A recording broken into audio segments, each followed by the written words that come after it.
Hey guys, we have finally made it to the end of Jeremiah, chapter 52 this week, and that's really exciting. That concludes two of the three longest sections of the prophets. So we're going to get into the book of Ezekiel next year and then jump into the other minor prophets. Minor meaning shorter.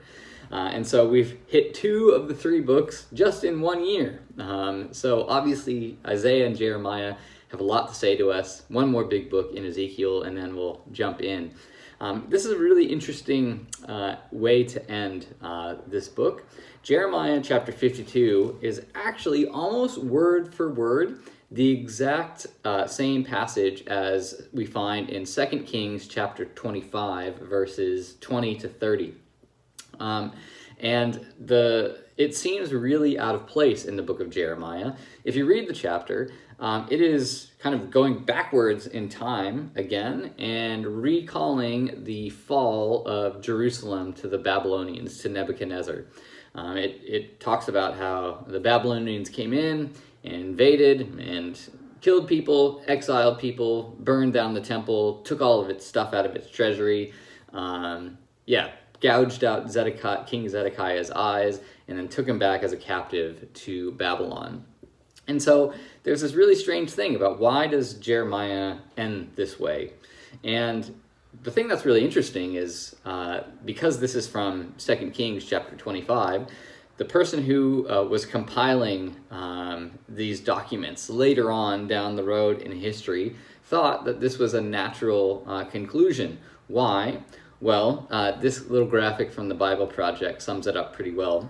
That this, actually the first half of this story, recalls the first kind of half of the book of Jeremiah, which is God's judgment on his people. That God is going to send the Babylonians in as to judge his people for going astray and going after other gods and mistreating one another and doing evil in the eyes of the Lord, that he was going to give them over to their sinful ways. And the Babylonians come in, God's protection has been removed, and they are taken into exile. And that's what the first half of the book of Jeremiah is really all about.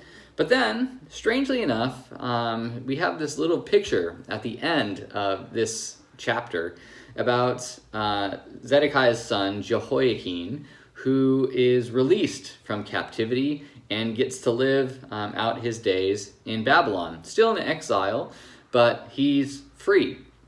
And what is this about? Well, this kind of concludes what the second half of the book of Jeremiah is largely about, that even though God's people have faced God's judgment and now find themselves in exile, there is still a promise of hope.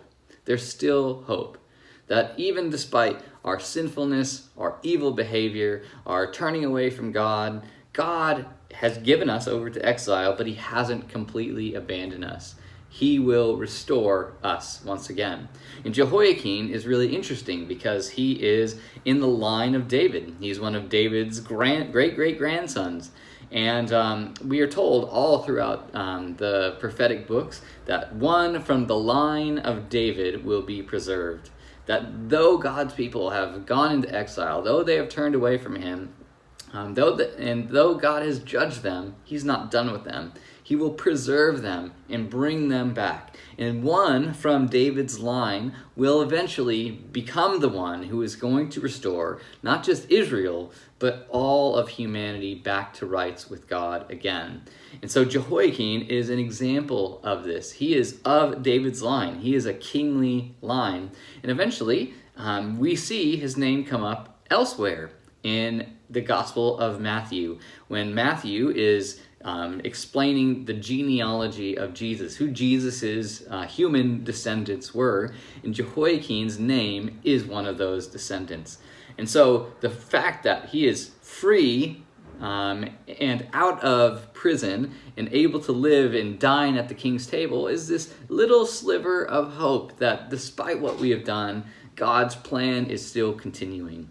One person from this line is going to come, and he's going to rescue his people once and for all. And this is a promise of hope that points us to the arrival of Jesus and the need for God's Son, someone who is 100% human, a king from David's royal line, but who is more than a human, who is God himself, because he is the only one who can save us from our sin once and for all.